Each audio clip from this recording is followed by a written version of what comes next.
আসসালামু আলাইকুম ওয়া রাহমাতুল্লাহি ওয়া বারাকাতুহু। আলহামদুলিল্লাহি রাব্বিল আলামিন ওয়াস সালাতু ওয়াস সালামু আলা রাসূলিন নবিয়্যিল কারীম, আম্মা বা'দ। দেশে বিদেশে যেখান থেকে আমার এই ভিডিওটা দেখবেন বা আমার এই ব্লগটা দেখবেন, সকলকে আমার অন্তরস্থল থেকে আন্তরিক মোবারকবাদ ও প্রীতি ও শুভেচ্ছা। মুহররম মাসের আন্তরিক মোবারকবাদ প্রতিটা মুসলমান ভাই ও বোনেদের কাছে আমার জানানো। আজকের বক্তব্যের মূল বিষয় হচ্ছে মুহররমুল হারাম। এই মুহররম মাস আমাদের সকলের কাছে উপস্থিত হয়েছে এবং মুহররম মাসের 1 তারিখ আমরা পদার্পণ করে আজকে 10ই মুহররমুল হারাম মাসের তারিখের মধ্যে আমরা এসে উপস্থিত হব ইনশাআল্লাহ কয়েকদিনের মধ্যেই। তা আজকের বক্তব্য আমি ছোট্ট একটা জিনিস আপনাদের কাছে বুঝাবো যে এই মুহররম সম্পর্কে আমরা প্রতিটা দিকে খেয়াল রাখি, প্রতিটা জিনিসে খেয়াল রাখি মুসলমান, কিন্তু আমরা মুহররমের 1 তারিখ যে আরবি মাসের নববর্ষ যেটাকে বলা হয়, নিউ ইয়ার যেটাকে আমরা ইংলিশেও বলে থাকি, তা সেটার প্রতি আমরা কিন্তু কোনোদিনও খেয়াল করি না। কেন জানেন? আমরা খেয়াল করি না এই জন্যই, কেন সেটার প্রতি আমরা আগ্রহ নয়।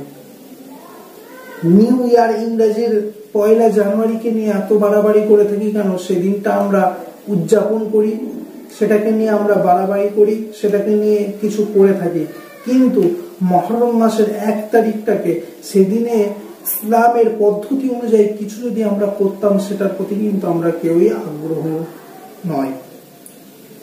প্রথমত কথা হচ্ছে যে নিউ ইয়ার ইংরেজি যে নিউ ইয়ার আমরা পালন করে থাকি সেটা কিন্তু সম্পূর্ণ হারাম। বা ওই দিনেতে ওই সমস্ত যে ফেস্টিভ বা বিভিন্ন বক্স লাগিয়ে ডিজে বাজানো, এই সমস্ত যে সমস্ত আমরা কাজ করে থাকি বা ভ্রমণে যাই, এই দিনটাকে উপলক্ষ করে কিছু যদি আমরা করে থাকি সেটা কিন্তু ইসলামে হারাম করা হয়েছে।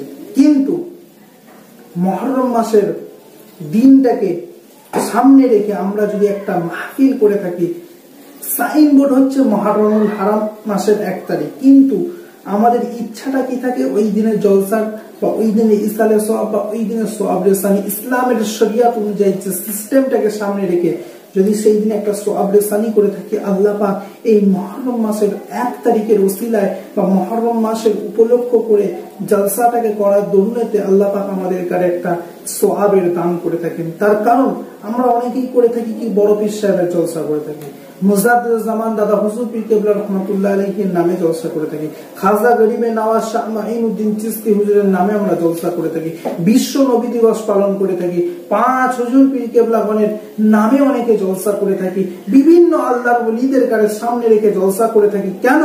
তারা আল্লাহকে মেনে, তারা আল্লাহকে রাজি করে, তারা আল্লাহকে খুশি করে চলে গিয়েছিলেন। তারা একটা আমাদের মুসলমান জাতির উঁচু পর্যায়ের মানুষ তেনারা হয়ে চলে গিয়েছিলেন। তাই তেনাদের কাছে সামনে রেখে এই জন্য জলসা করে থাকি যে তেনাদের ওসিলায় আল্লাহ পাক যদি আমাদেরকে এই জলসার ওসিলায় কিছু সওয়াব আল্লাহ পাক দিয়ে থাকেন, তাহলে আমাদের জীবনে একটা বিশাল কর্মর মধ্যে আমাদের কাছে চলে যাবো, বিশাল একটা ফল আমরা পাবো, যার দরুনেতে আমাদের জীবনে একটা পরিবর্তন আসবে। তাই সেই দিক থেকে আমি বোঝাতে গিয়ে বললাম যে মুহররম মাসে যদি একটা মুহররম মাসের 1 তারিখে যদি ইসলাম সারা শরিয়তকে সামনে রেখে যদি একটা কিছু করতাম, তাহলে আমাদের জীবনে একটা বিশাল দায়িত্বপূর্ণ, বিশাল একটা কর্মের মধ্যে, বিশাল একটা উপকারের মধ্যে আমরা পেতাম।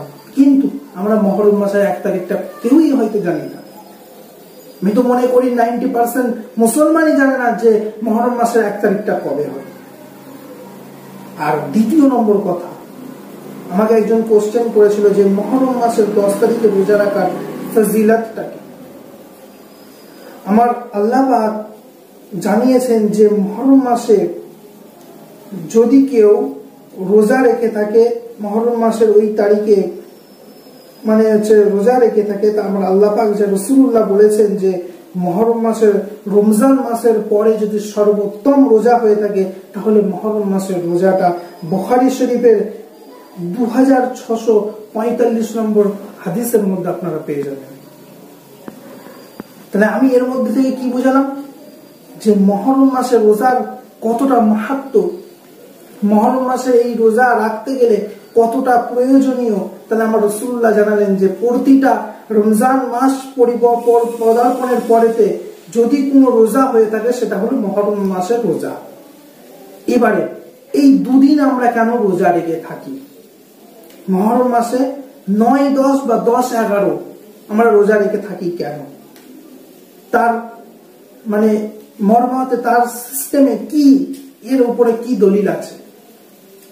হযরত রাসূলুল্লাহ সাল্লাল্লাহু আলাইহি ওয়াসাল্লাম যখন মক্কা শরীফ থেকে মদিনা শরীফে গেলেন, তখন যে মদিনা শরীফের মানুষেরা এই মুহররম মাসের 10 তারিখে রোজা রাখতেন, তখন রাসূলুল্লাহ জিজ্ঞাসা করলেন, এই মদিনাবাসীরা, তোমরা এই 10 তারিখে কেন রোজা রেখে থাকো?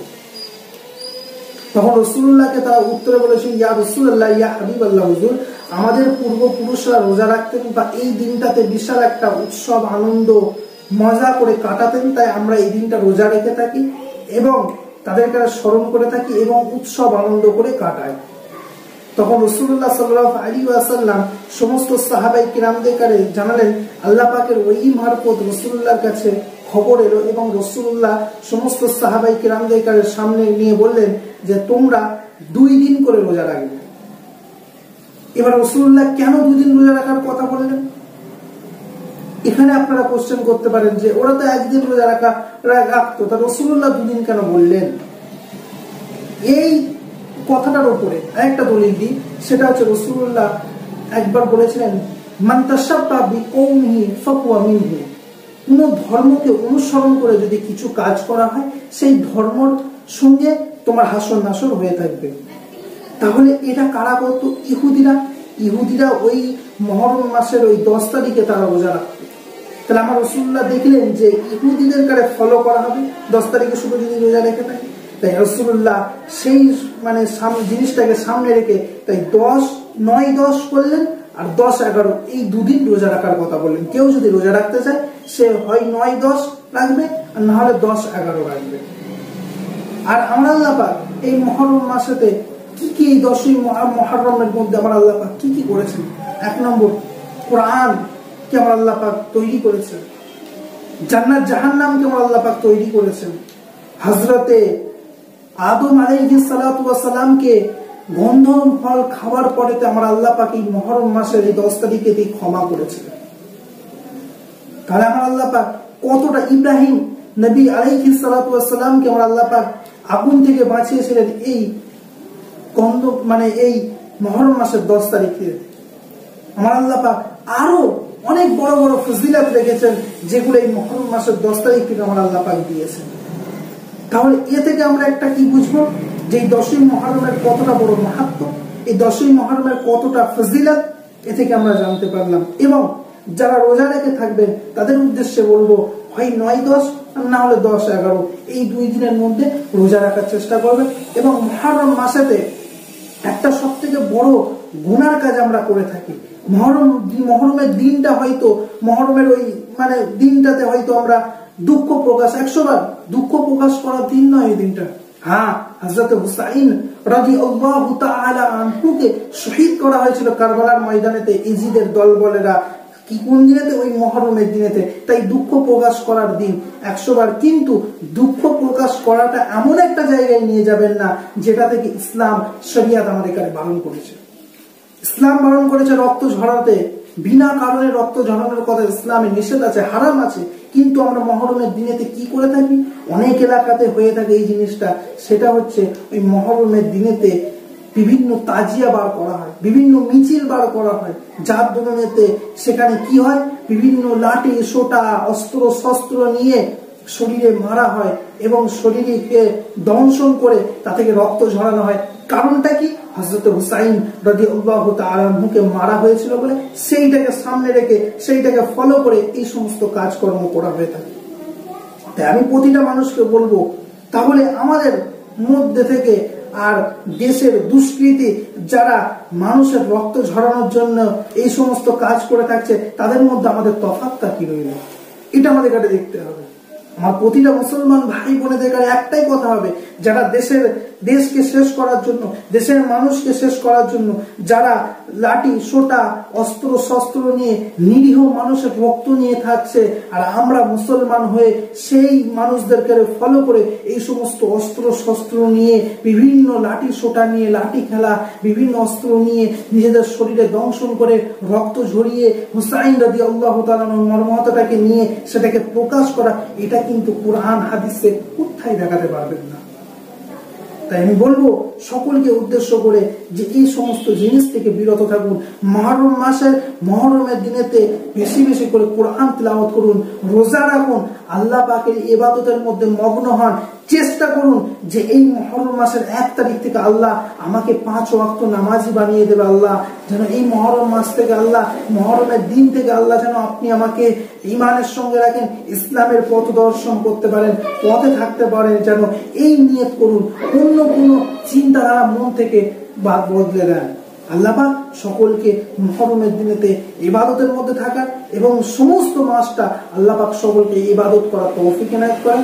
ওয়া আখিরু দাওয়ানা আলহামদুলিল্লাহি রাব্বিল আলামিন। আরেকটা জিনিস ছোট্ট একটা কথা আপনাদেরকে বলে দিয়ে থাকি যে আমার একটা সিস্টেম আমি বলেছিলাম যে অহংকার সম্পর্কে আপনাদের সামনে একটা বক্তব্য রেখেছিলাম, তাতে একটা জিনিস আপনাদেরকে বলিনি। রাসূলুল্লাহ বলেছেন যে ব্যক্তির অন্তরে সরিষা পরিমাণ অহংকার থাকবে সে জীবনও জান্নাতে প্রবেশ করতে পারবে না। সহিহ মুসলিম শরীফের 167 নম্বর হাদিসের মধ্যে এই জিনিসটা আপনারা পেয়ে যাবেন। তাই বলবো অহংকার থেকে দূরে থাকুন। আল্লাহ পাক সকলকে হেফাজতের মধ্যে রাখুক। ওয়া আখিরু দাওয়ানা আলহামদুলিল্লাহি রাব্বিল আলামিন। আসসালামু আলাইকুম।